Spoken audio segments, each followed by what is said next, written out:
Y'all want to hear a poem before we do the final poem? One more poem. Poem, Bob, one more. Feel free to get more food if you need it. Let's see, what can we have here? What was it, a high five? I don't have one. I'm sorry. I don't have one. Really? A song, maybe? Song. What? He sings too, you know that, right? How about song? Come on, song! Song. Religious song. Any brother love him? Miss Love? The game was played on Sunday in heaven's own backyard. Was Jesus playing fullback and Moses playing guard?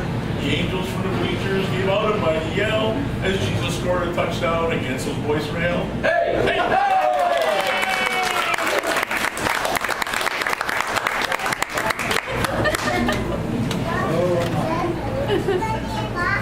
Well, this next award, I'm sure this is no one voted on this award. In fact, you see the plate's kind of uneven, but it was a last-minute thing. And Johnny Starr and I basically, and Bob, put this together because we wanted to recognize this person. We already talked about him briefly, but one day he called me or emailed me, I forgot, and he goes, hey, you know, at Fort Stewart, I wrestle on man. Great, you know those people say they're wrestlers, you're always skeptical, right? You know, they might have bought their stuff online or done something, but he came in and the guy worked hard, he's respectful, he does everything that we've been talking about all night. But he told me about 4 or 5 months ago that he was leaving, he was being deployed to go to Afghanistan. And I felt sad not only for him, but also his family. He has a wife, 2 children, no children. We kept in touch with Facebook and all that, talking to him, and of course he's here back safely. Hopefully he'll be back at APW a long time. But to me, that's courage. To be somebody who represents our country and serves our country. I mean, that means a lot. And then come work in APW even more. So without further ado, I'd like to present this most courageous award to Sir Albert Reginald. What the heck is it? It's been so long. Sir Albert Reginald Gerald Exley. Whatever. Give it up, sir.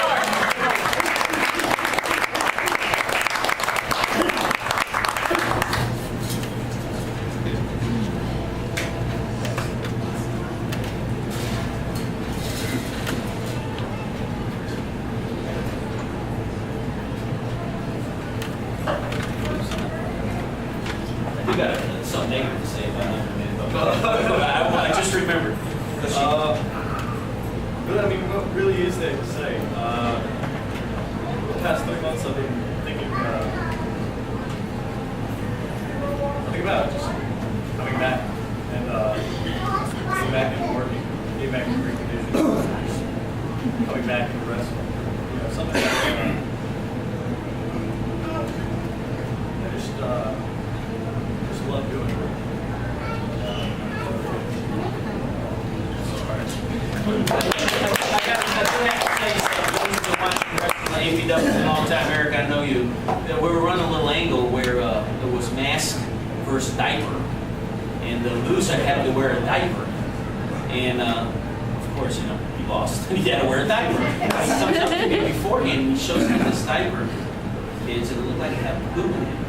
I was like, what is that? Well, you know, he rigged it to where it had poo, and it just looked so great. So we always tease stars that he pooed in his pants by wrestling in a match. So, and then come to find out about, a month later, we had, remember Mitty Vader, the kids match, and all of a sudden, Johnny Starr goes, something just dropped. I'm like, what?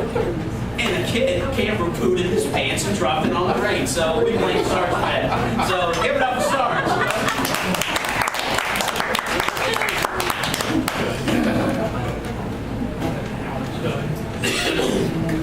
All right, before the main event, this is a semi-main event. Again, this is called the APW Fans Choice Award. Nothing much more I can say about the guy, but he outdid Buff Bagwell, Tommy Wildfire Rich, and Scotty Bowling. Remember him? So let's bring him up. Jeremy Young, one more time.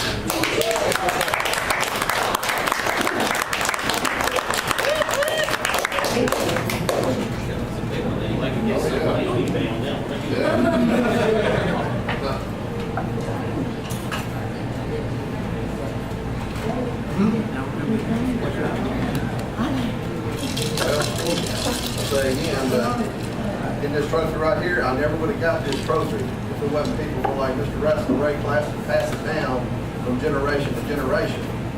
And with all their talent and stuff like that, I've been all over the world because of people like Ray Classic.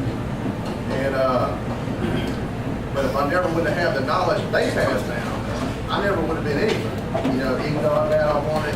See, I got lucky because we had guys like that to train us. You know, because I was trained. I don't know if you remember the medics, Jim Starr, Ken Raymond.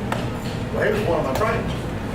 And then I kind of got trained by the guys in the 80s that was trained, passed down from people like y'all down here. And that's, you know, like I said, I've been in Japan, Puerto Rico, Trinidad, Canada, South America, Mexico.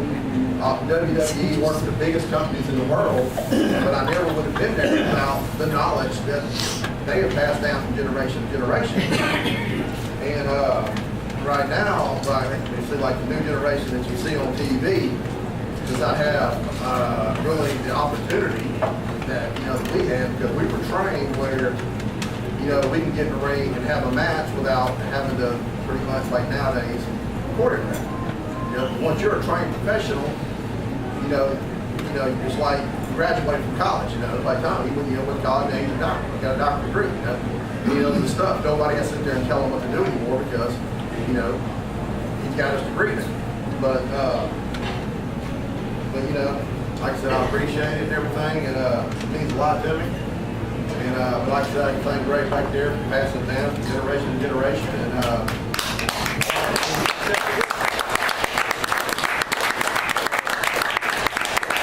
everybody, and thank you again. And thank you. Good work,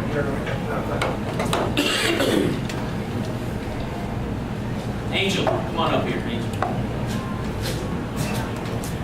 Speaking of passing on, Angel here is a graduate student, inspiring wrestler, has went through the academy, he's doing well. Jeremy helped training him, Juggernaut, Eric, a lot of people training him. But I'd just like to say a few words about who you are, what you do, your love for wrestling, and all that good stuff. Up and coming star here in APW. It's a little surprise to those who actually know me. I'm one of the few people here who has not been a fan of wrestling my entire life. I've only been introduced to it in the last year and a half. But from the day that I watched my first episode of WWE, it was Raw episode when Big Show was fired by John Laurinaitis. And I realized that this is one of the few venues where I can combine my passions of theater and the martial arts. I came to a couple shows at APW. I've seen what you all do. And I instantly felt that I may be among brethren. And so, with a little encouragement, at the Kiwanis show, I talked to Tom after the match. And he did something I never thought I would ever be bestowed on. He gave me a chance. He said, come help with the ring. He offered me to go into training. And that, while I can't give my entire life to APW because I'm pursuing my degree, trying to keep the bills paid, and trying to set up a future career, I still do, whatever time and energy I have left, I devote to this. And so I want to give thanks to Tom, to Cowboy Jeremy Young, and everybody else of APW, our fans and associates. Thank you for giving me this chance to fly high.